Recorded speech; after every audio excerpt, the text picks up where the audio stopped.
রব জানায়া দেয় উম্মতেরা শুনে নাও, তোমরা যদি ইস্তিগফারের আমল করো আমি রব তোমাদেরকে সন্তান দিয়া সহযোগিতা করব। আমি রব তোমাদেরকে সন্তান দিয়া দেব যদি ইস্তেগফারের আমল করো।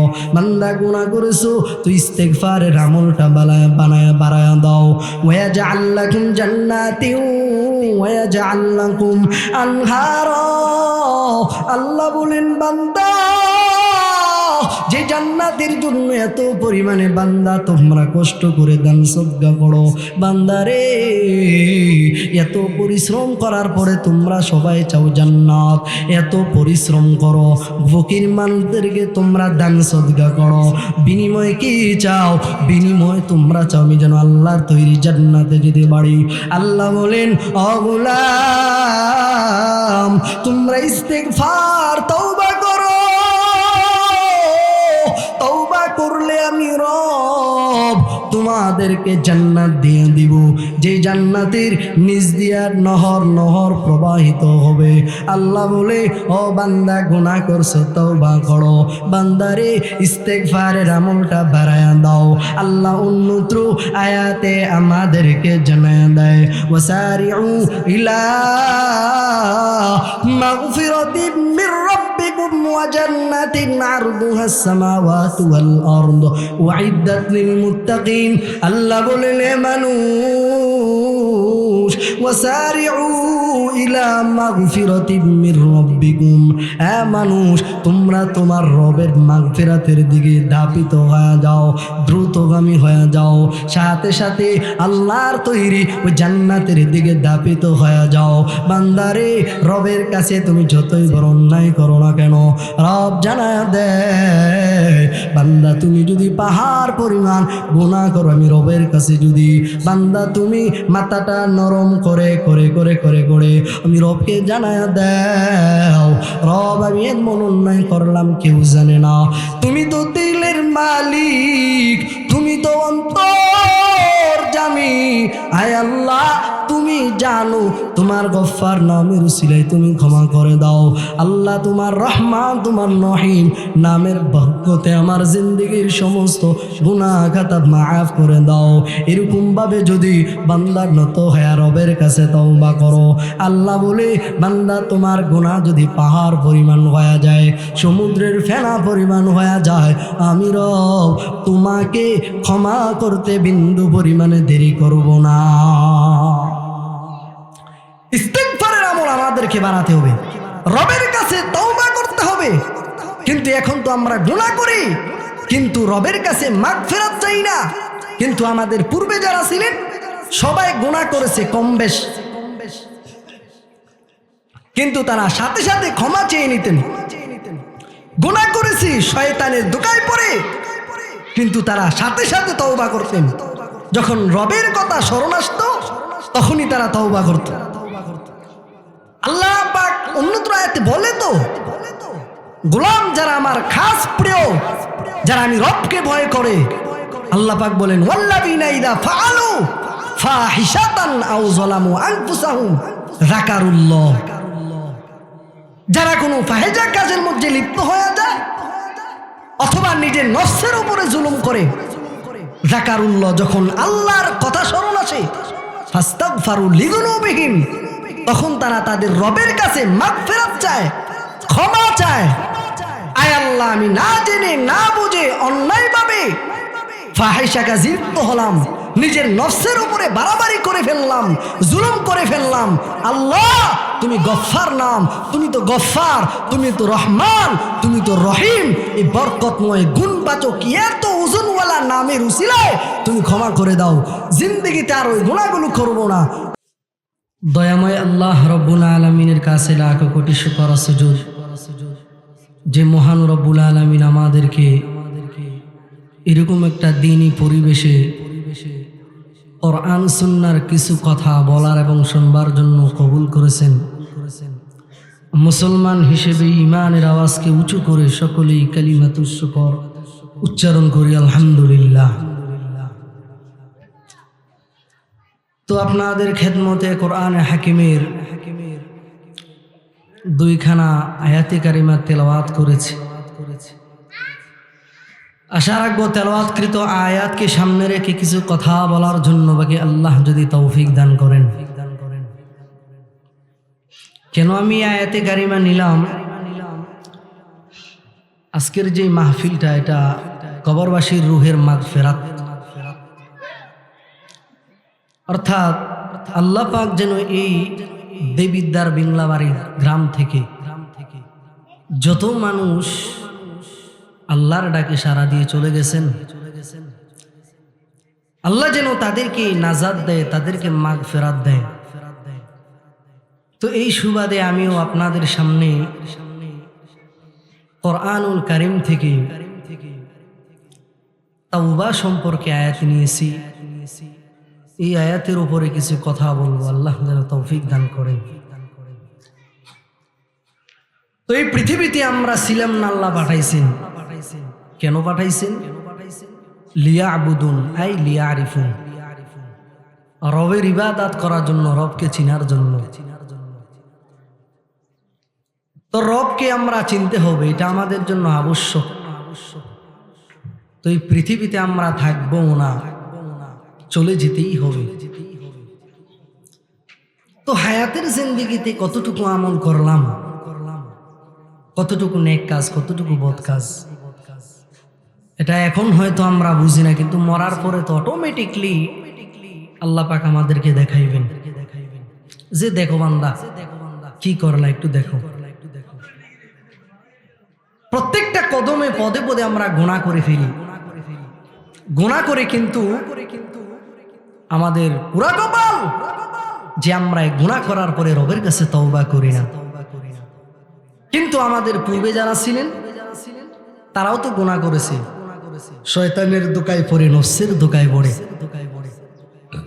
গুনাহ তো তারা কম করে নাই, কিন্তু তাদের একটা গুণ কি ছিল?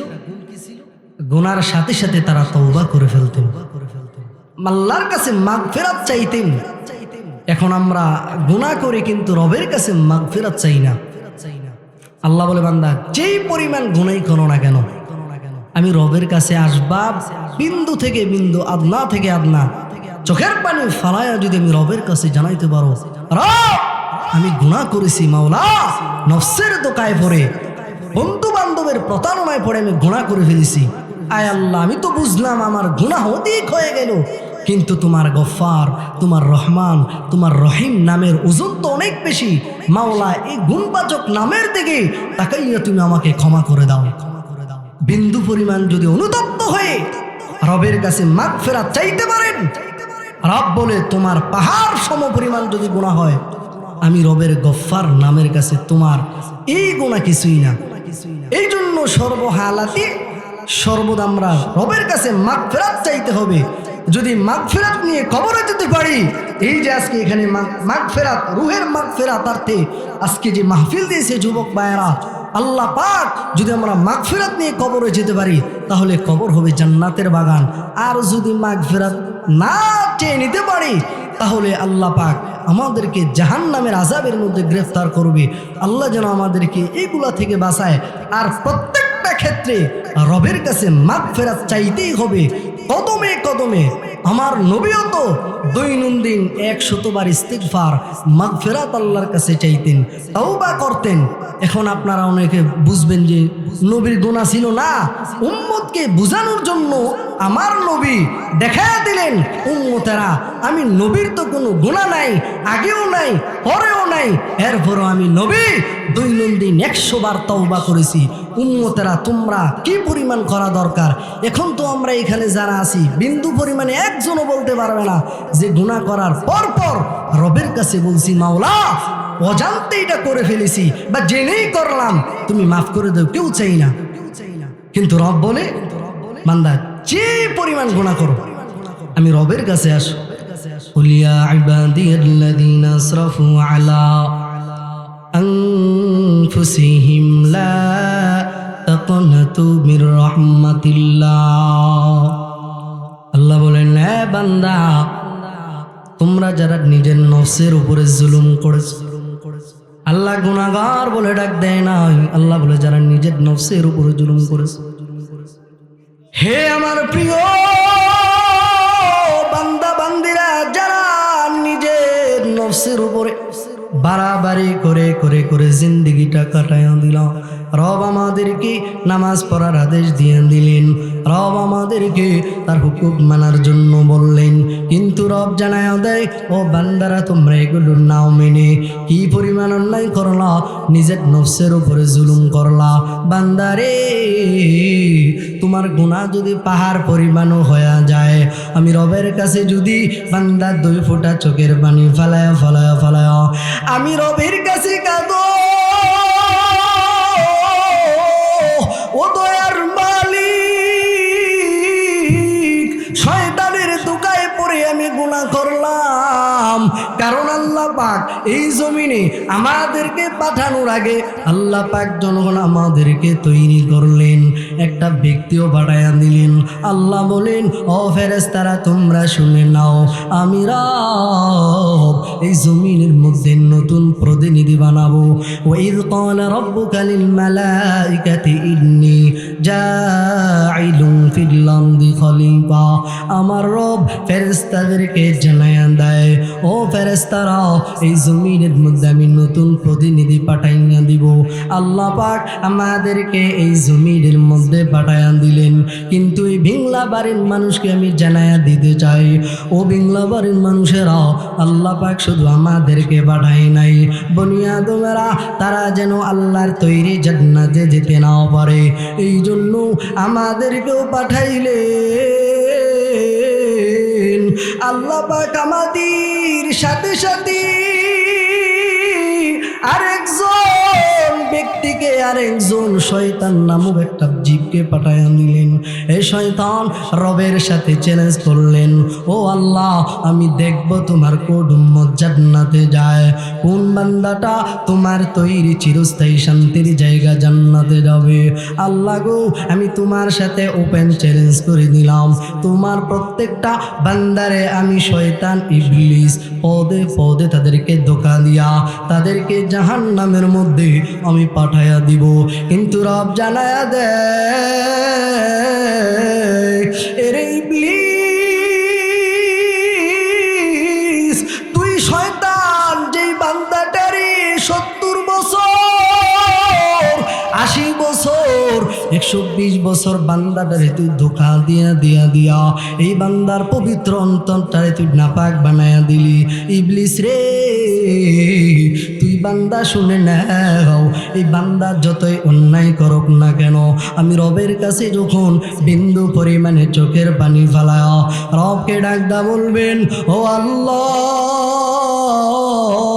শয়তানের ধোঁকায় পড়ে, নফসের ধোঁকায় পড়ে আমি গুনাহ করে ফেললাম, অন্যায় করে ফেললাম, সামনে ভবিষ্যতে আর কোনো গুনাহ করব না। আল্লাহ পাক বলেন, এই বান্দাকে আমি রব মাফ করে দিব। আল্লাহ বলেন, লা তাকনাতু মির রাহমাতিল্লাহ, বান্দারে তুমি যতই বড় গুনাহ করো না কেন, তবে আমি রবের রহমত থেকে বান্দা নৈরাশ হইও না। আল্লাহ আমাদেরকে একবারও গুনাহগার বলে ডাক দেয় নাই।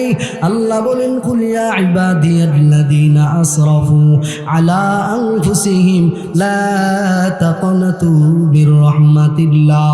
তারপর আয়াতে আল্লাহ যে গফফার, আল্লাহ যে রহমান, আল্লাহ যে রহিম, আমাদেরকে বুঝানোর জন্য আল্লাহ আমাদেরকে জানায়া দেয়, ইন্নাল্লাহা ইয়াগফিরুয যুনুবা জামিআ, আমি আল্লাহ তোমার সমস্ত গুনাহ খাতা মাফ করে দিব। আল্লাহ বলেন, ইন্নাল্লাহা ইয়াগফিরুয যুনুবা জামিআ। এইখানে আল্লাহ পাক প্রথম তাগিদের অর্থটা আনলেন।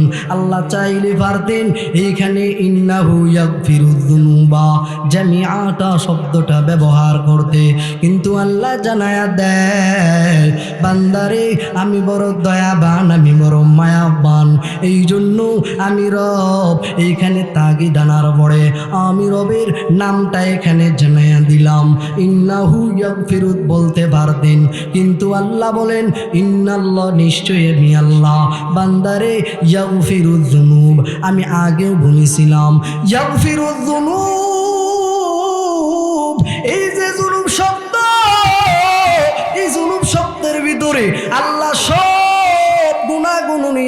দিলেন। এই জুনুব শব্দ ব্যবহার করার পরেও আল্লাহ আবার জামিআন শব্দটা ব্যবহার করে দিলেন। আল্লাহ বলে, ও বান্দা, আমি রহমানের দয়া কি পরিমাণ বড়, আমি রহিমের কি পরিমাণ দয়া বড় বান্দা জানো না? আমি গফফার নামের কত পাওয়ার। ও বান্দা, আমি রবের কাছে তওবা কর। বান্দা, তুমি যদি তওবা করো, আমি আল্লাহ মাফ করতে বান্দা দেরি করব না। আল্লাহ পাক ইয়াগফিরুয যুনুবা জামিআ। তারপরে আল্লাহ আরো, আল্লাহ যে গফুর, আল্লাহ যে গফফার। এরপরে বলেন, ইন্নাহু হুয়াল গফুরুর রহিম। বান্দারে, আমার মতো দয়াবান, আমার মতো ক্ষমাশীল এই জমিনের মধ্যে আর কেউ নাই। এই জন্য আল্লাহ পাক বারংবার বারংবার আমাদেরকে ডেকে বলেন, বান্দারে, আমি রব এই জমিনের মধ্যে পয়গম্বর আদম নবী থেকে নিয়াম হযরতে মুহাম্মদুর রাসূলুল্লাহ এবং পৃথিবীর সর্বশেষ যে মানুষ, তার জন্য আমি আল্লাহ জান্নাত বানাইলাম। ফিরাউনের জন্য আমি আল্লাহ একটা জান্নাত বানাইলাম। পয়গম্বর মুসা নবীর জন্য আমি আল্লাহ একটা জান্নাত বানাইলাম। ঈসা নবীর জন্য আমি রব একটা করে জান্নাত বানাইলাম। এই জমিনের মধ্যে সব থেকে বড় যারা পাওয়ারফুল ব্যক্তি আমার রবের কাছে, তাদের জন্য আল্লাহ একটা জান্নাত বানায়া দিলেন। আল্লাহ সবার নামে জান্নাত বানায়া বানায়া বানায়া বানায়া আল্লাহ প্রমাণ করে দিতে চায়, আমি আমার সৃষ্টি যারা আছি, আমি রব সবাইরে জান্নাত দিব, কাউকে আমি আল্লাহ জাহান্নামে দিব না। এরপরেও বান্দা, কেন আমি আল্লাহ জান্নাত আমি বানাইলাম জানো? বান্দারি, কোন দিকে চললে জান্নাত পাবা আমি সব দিক নির্দেশনা দিয়া দিলাম। এরপরও যারা শয়তানের দোকায় পড়ে, বান্দা যারা গুনাহ করে ফেললা, এরপরও যদি তোমরা তওবা না করে মারা যাও, আমি রব তোমাদের জন্য জাহান্নাম রাখলাম। আল্লাহ বলেন, ও বান্দারা, তোমরা তওবা করো। আমার তেলাওয়াতকৃত আয়াতে আল্লাহ আমাদেরকে জানায়া দেয়, ফাকুলতু ইস্তাগফিরু রাব্বাকুম ইন্নাহু কানা গফফারা। বান্দারে, আমি রব তোমাদেরকে জানায়া দিলাম, যেই বান্দাটা আমি রবের কাছে মাগফিরাত চাই, আমি রব তাকে ক্ষমা করে দিব, তার তওবা কবুল করে নিব। আল্লাহ বলেন, যারা এই জমিনের মধ্যে রবের কাছে তওবা করবে, আমি রব তাকে কয়েকটা পুরস্কার দিয়ে দিব। কি কি পুরস্কার দিবেন আল্লাহ পাক তারপরের আয়াতে আমাদেরকে জানায়া দেয়, ওয়ায়ুমদিদুকুম বিআমওয়ালিন ওয়া বানিন। আল্লাহ বলেন, যেই বান্দাটা নিজের নফসের উপরে জুলুম করার পরে আমি রবকে রাজি করার জন্য, রবকে খুশি করার জন্য রাতের আঁধারের মধ্যে তাহাজ্জুদের মুসল্লায় দাঁড়ায় দাঁড়ায় চোখের পানিগুলো ফালায়া দেয়, আমি রব যেই বান্দাটা ইস্তেগফারের আমল করবে, তওবার আমল বান্দা যদি বাড়ায় দেয়, আমি রব তাকে কয়েকটা জিনিস দিব। ওয়ায়ুমদিদুকুম বিআমওয়ালিন ওয়া বানিন। আমি রব তাকে একটা পুরস্কার দিব। সেটা কি? আমি রব তাকে ধন সম্পদ দিয়া তারে সাহায্য করব। এই দেবিদ্বারের মধ্যে সবাই চায় আমি যেন বড় লোক হয়ে যায়। এই পাণ্ডব জমিদার বাড়ির মধ্যেও সবার ধন সম্পদ তো এক না। আমার 10 টাকার মালিক, আবার কেউ 100 টাকার মালিক। সবাই চায় বড় লোক হওয়ার জন্য। আল্লাহ বলেন, ইস্তিগফারের আমল কর। ইস্তিগফারের আমল যদি বাড়ায় দাও, আমি রব তোমাকে সম্পদ দিয়া বান্দা সাহায্য করব। এই বাড়ির মধ্যে কত মানুষ বাহিরে থাকে, এলাকার মধ্যে কত মানুষ বাহিরে থাকে, কত যুবক ভাইরা মা বাবারে ফালাইয়া, স্ত্রী আত্মীয় স্বজন রে ফালাইয়া, প্রতিবেশী যারা আছে রে তাদেরকে ফালাইয়া বান্দাগুলো দূরপ্রবাসে চলে যায়। দূরপ্রবাসে যায় যায় যায় যায় তো পরিশ্রম করার পরে মাস শেষে বেতনটা পাঠায় 1 লাখ 2 লাখ 1.5 লাখ টাকা বাড়ায়। সবাই চায় আমি যেন বড় বড় লোক হয়ে যাই। আল্লাহ বলেন, ও গোলাম, ইস্তেগফারের আমলটা বাড়ায়া দাও বান্দারে। ইস্তেগফারের আমলটা যদি বান্দা তুমি বাড়ায়া দাও, আমি রব তোমারই ধন সম্পদ দিয়ে সাহায্য করব।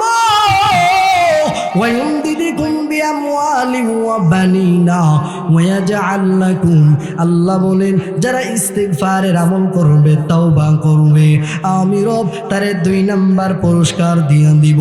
ওয়া বানিনা, আমি তারে সন্তান দিয়া, ছেলে দিয়া, মেয়ে দিয়া তারে সহযোগিতা করব। এই কত মানুষ আছে রে, 20 বছর হয়ে গেল, 10 বছর হয়ে গেল, একটা সন্তান হয় না। একটা সন্তানের জন্য কি পরিমাণ বান্দাগুলো কষ্ট করে, কত কবিরাজের কাছে দৌড়ায়া যায়, কত হুজুরের কাছে যায় পানি পরানে। হুজুর 20 বছর হইল, 12 বছর হইল, একটা সন্তান হয় না। হুজুর গো আপনি একটু পানি পরা দিয়া দেন, আমার একটা ছেলে যেন হয়, আমার একটা মেয়ে যেন হয়। রব জানায়া দেয়, উম্মতেরা শুনে নাও, তোমরা যদি ইস্তিগফারের আমল করো, আমি রব তোমাদেরকে সন্তান দিয়া সহযোগিতা করব। আমি রব তোমাদেরকে সন্তান দিয়া দেব যদি ইস্তেগফারের আমল করো। বান্দা গুনাহ করেছো, তো ইস্তেগফারের আমলটা বানায়া বাড়ায়া দাও। ওয়ায়াজআল লাকুম জান্নাতিন ওয়ায়াজআল লাকুম আনহারা, আল্লাহ বলেন বান্দা যে জান্নাতের জন্য এত পরিমাণে বান্দা তোমরা কষ্ট করে দান সদকা করো, বান্দারে এত পরিশ্রম করার পরে তোমরা সবাই চাও জান্নাত, এত পরিশ্রম করো, ফকির মানুষদেরকে তোমরা দান সদকা করো, বিনিময়ে কি চাও? বিনিময় তোমরা চাও আমি যেন আল্লাহর তৈরি জান্নাতে যেতে পারি। আল্লাহ বলেন, ও গোলাম তোমরা ইস্তেগফার তওবা করো, তওবা করলে আমি রব তোমাদেরকে জান্নাত দিয়ে দিব, যে জান্নাতের নিচ দিয়া নহর নহর প্রবাহিত হবে। আল্লাহ বলে, ও বান্দা গুনাহ করছো তওবা করো, বান্দারে ইস্তেগফারের আমলটা বাড়ায়া দাও। আল্লাহ অন্যত্র আয়াতে আমাদেরকে জানায়া দেয়, ওয়াসারিউ ইলা মাগফিরাতিম মির রাব্বিকুম ওয়া জান্নাতিন আরদুহাস সামাওয়াতু ওয়াল আরদ উইদ্দাত লিল মুত্তাকিন। আল্লাহ বলেন, এ মানুষ, ওয়াসারিউ ইলা মাগফিরাতিম মির রাব্বিকুম, এ মানুষ তোমরা তোমার রবের মাগফিরাতের দিকে ধাবিত হয়ে যাও, দ্রুতগামী হয়ে যাও, সাথে সাথে আল্লাহর তৈরি ওই জান্নাতের দিকে ধাবিত হয়ে যাও। বান্দারে রবের কাছে তুমি যতই বড় অন্যায় করো না কেন, রব জানায়া দেয়, বান্দা তুমি যদি পাহাড় পরিমাণ গুনাহ করো, আমি রবের কাছে যদি বান্দা তুমি মাথাটা নরম করে করে করে করে করে আমি রবকে জানায়া দাও, রব আমি এমন অন্যায় করলাম কেউ জানে না, তুমি তো দিলের মালিক, তুমি তো অন্তর্যামী, আয় আল্লাহ তুমি জানো, তোমার গফফার নামের উসিলায় তুমি ক্ষমা করে দাও। আল্লাহ তোমার রহমান তোমার রহিম নামের বরকতে আমার জিন্দেগির সমস্ত গুনাহ খাতা মাফ করে দাও। এরকম ভাবে যদি বান্দার নত হয়ে রবের কাছে তওবা করো, আল্লাহ বলে বান্দা তোমার গুনাহ যদি পাহাড় পরিমাণ হয়ে যায়, সমুদ্রের ফেনা পরিমাণ হয়ে যায়, আমি রব তোমাকে ক্ষমা করতে বিন্দু পরিমাণে দেরি করব না। ইস্তেগফারের আমল আমাদেরকে বাড়াতে হবে, রবের কাছে তওবা করতে হবে। কিন্তু এখন তো আমরা গুনাহ করি, কিন্তু রবের কাছে মাগফিরাত চাই না। কিন্তু আমাদের পূর্বে যারা ছিলেন সবাই গুনাহ করেছে কম বেশ, কিন্তু তারা সাথে সাথে ক্ষমা চেয়ে নিতেন। গুনাহ করেছি শয়তানের ধোঁকায় পড়ে, কিন্তু তারা সাথে সাথে তওবা করতেন। যখন রবের কথা স্মরণ আসতো তখনই তারা তওবা করত।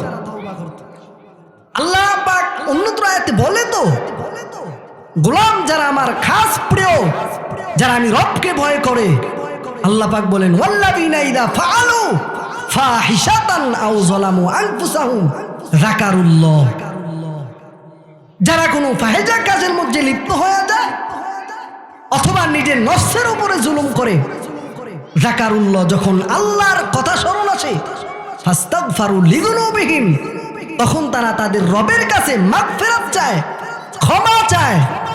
আয় আল্লাহ, আমি না জেনে না বুঝে অন্যায়ভাবে ফাহিশা কাজে লিপ্ত হলাম, নিজের নফসের উপরে বাড়াবাড়ি করে ফেললাম, জুলুম করে ফেললাম।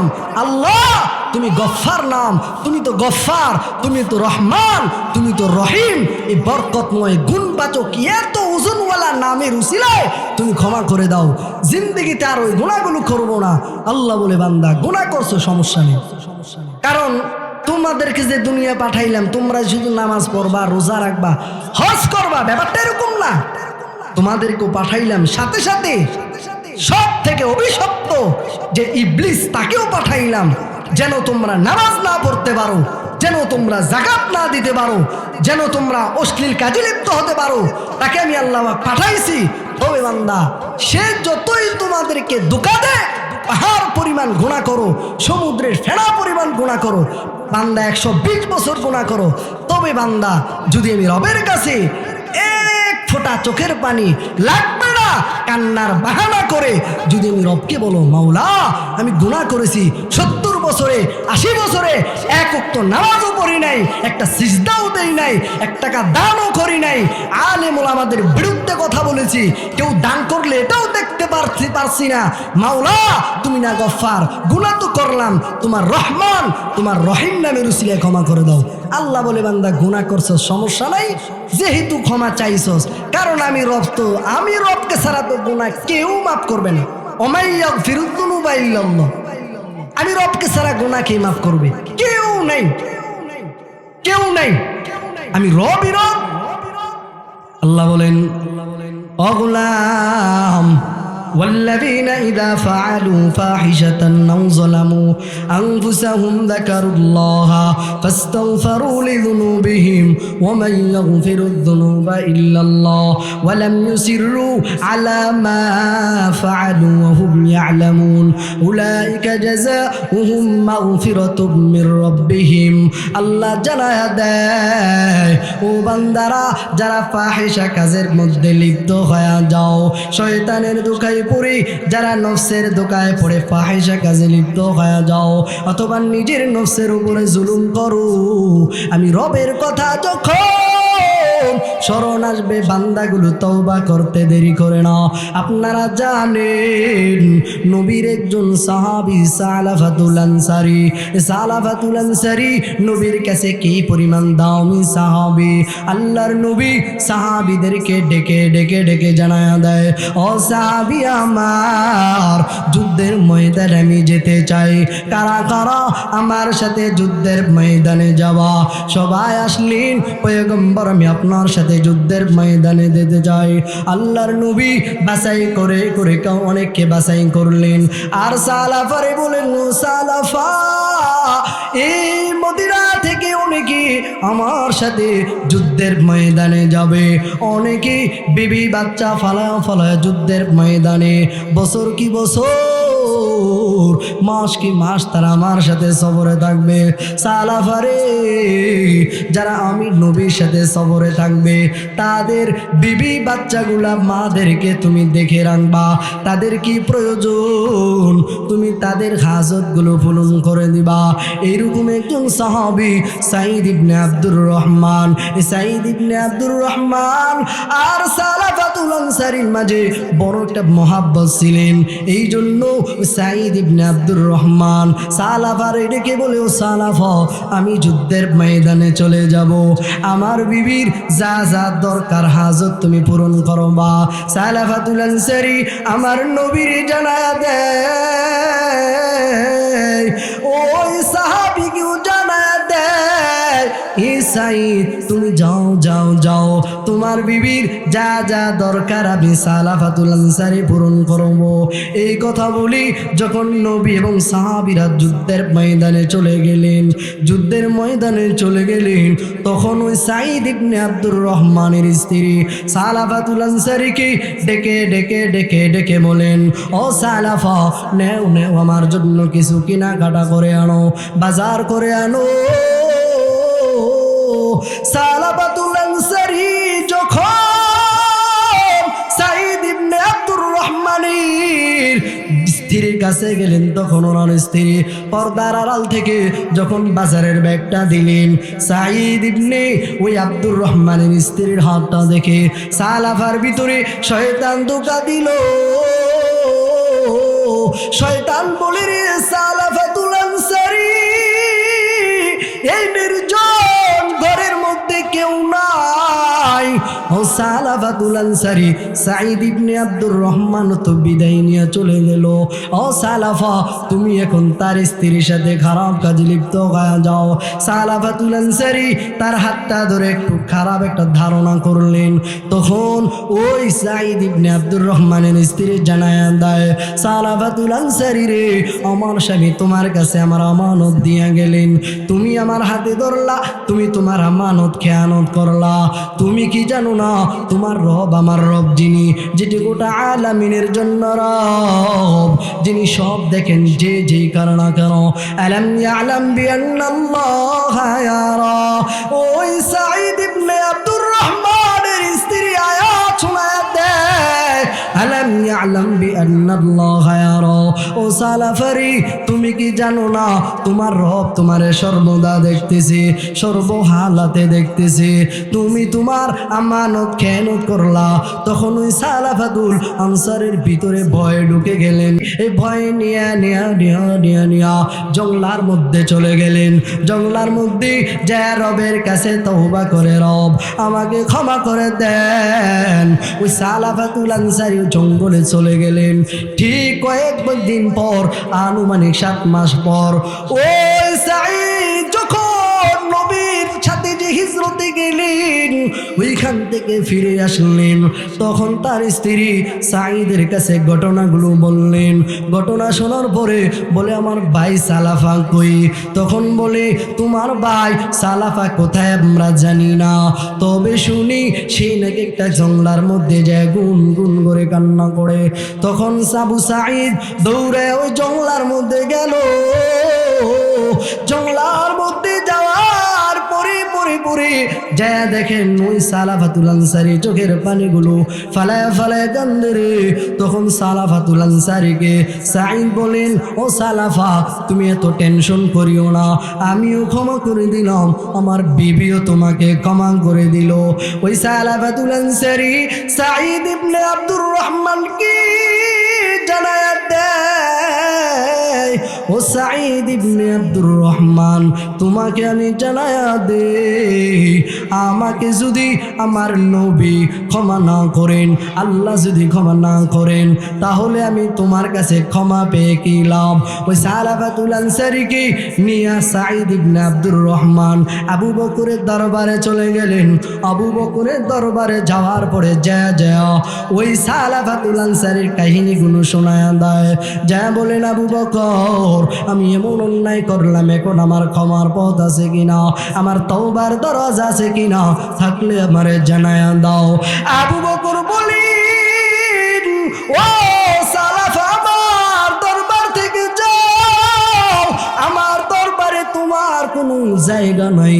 সালাফাতুল আনসারী তখন মনে ভাবে, আরে আল্লাহর নবীও তো বলেছেন, আরহামু উম্মতি বি উম্মতি আবু বকর, নবীও তো বলেছেন, আমার উম্মতের মধ্যে সব থেকে রহমওয়ালা, সব থেকে দয়াবান হলেন আবু বকর, নরম দিলওয়ালা ব্যক্তি আবু বকর।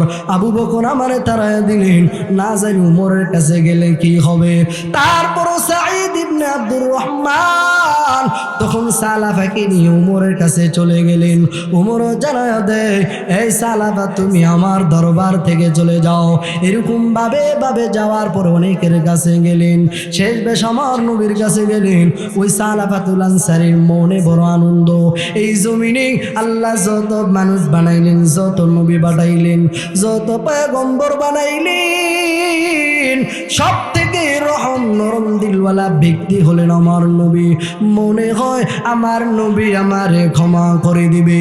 সালাফা এবং সাইদ এমন আশা নিয়ে নবীর দরবারে যায়। নবীর দরবারে যা চোখের পানিগুলো ফালায়া বলে, নবী আমার, আমি একটা অন্যায় করে ফেললাম, অমুক অন্যায় করলাম। নবী এখন বলেন আমার তাওবার দরজা আছে কিনা। আমার নবী তখন সালাফাতুল আনসারীর ঘটনা শুনে আমার নবী বলেন, ও সালাফা, তুমি এখান থেকে বিদায় নিয়ে চলে যাও, তোমার তওবার কোনো সুযোগ নাই। সালাফাতুল আনসারী মনে বড় দুঃখ নিয়া, মনে বড় কষ্ট নিয়া ওই গহীন জঙ্গলে যা রবের কাছে জানায়া দেয়, রব আমার, আমি সালাফাতুল আনসারী এমন অন্যায় করে ফেললাম। আবু বকর আমারে বিদায় করে দিলেন, আবু বকর বিদায় করলেন, উমরও বিদায় করলেন, আমার মেয়ে খমসানা তো আমাকে বিদায় করে দিলেন। ও আল্লাহ, আজ এই জমিনে আমার কোনো আপন নাই, আমার মাও নেই, আমার বাবাও নাই, কেউ আমার আপন নাই। ও দয়ার মালিক, এই গহীন জঙ্গলে তুমি ছাড়া আর কেউ নাই। ও আল্লাহ, তুমি যদি আমাকে ক্ষমা না করো তাহলে তোমার একটা আযাবের মাধ্যমে আমি সালাফারে তুমি একবারে নিশ্চিহ্ন করে দাও। এরকম ভাবে সালাফাতুল আনসারী রবের কাছে গুনাহ করেছে বিদ্যু পরিমাণে, যেটা অমার্জিত, যেটা মার্জিত। এই গুনাহ করার পরে সালাফাতুল আনসারী রবের কাছে তওবা করে রবের কথা স্মরণ আসতে আসতে চোখের পানিগুলো ফালায়া ফালায়া কান্দে। আল্লাহ পাক জিবরাইল আমিনের মাধ্যমে আমার নবীর জানায়া দেয়, ও নবী আমার, আপনি বলেন সাত আসমান সাত জমিনকে বানাইলেন।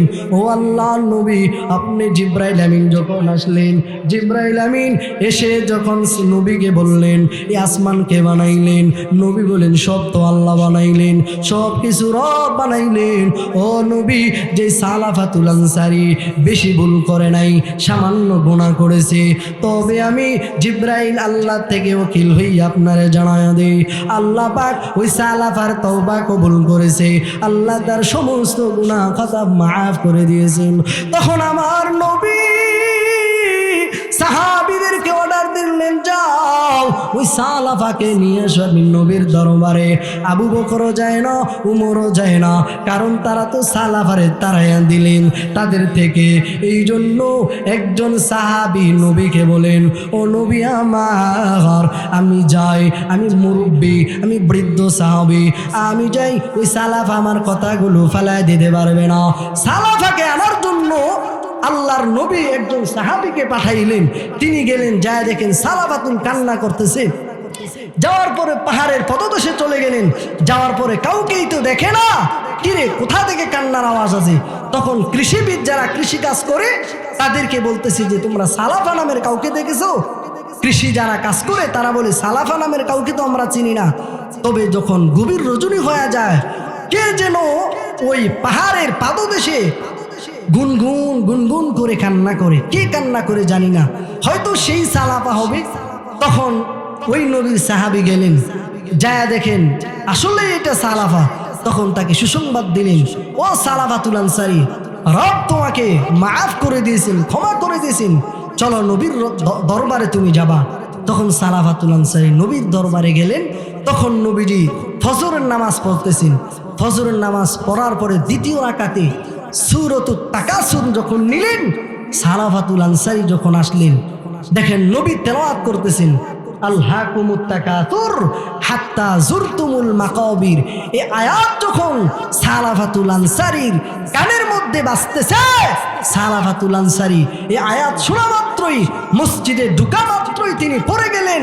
যখন আল্লাহর নবী এক এক করে আয়াত তেলাওয়াত করতেছে, সূরাতুত তাকাসুর তেলাওয়াত করতেছে, এই আয়াতে কারিমা তেলাওয়াত করে সালাফাতুল আনসারী দুনিয়া থেকে বিদায় নিয়ে চলে গেলেন। তখন নবী সালাম ফিরানোর পরে দেখে সালাফা দুনিয়ায় নাই।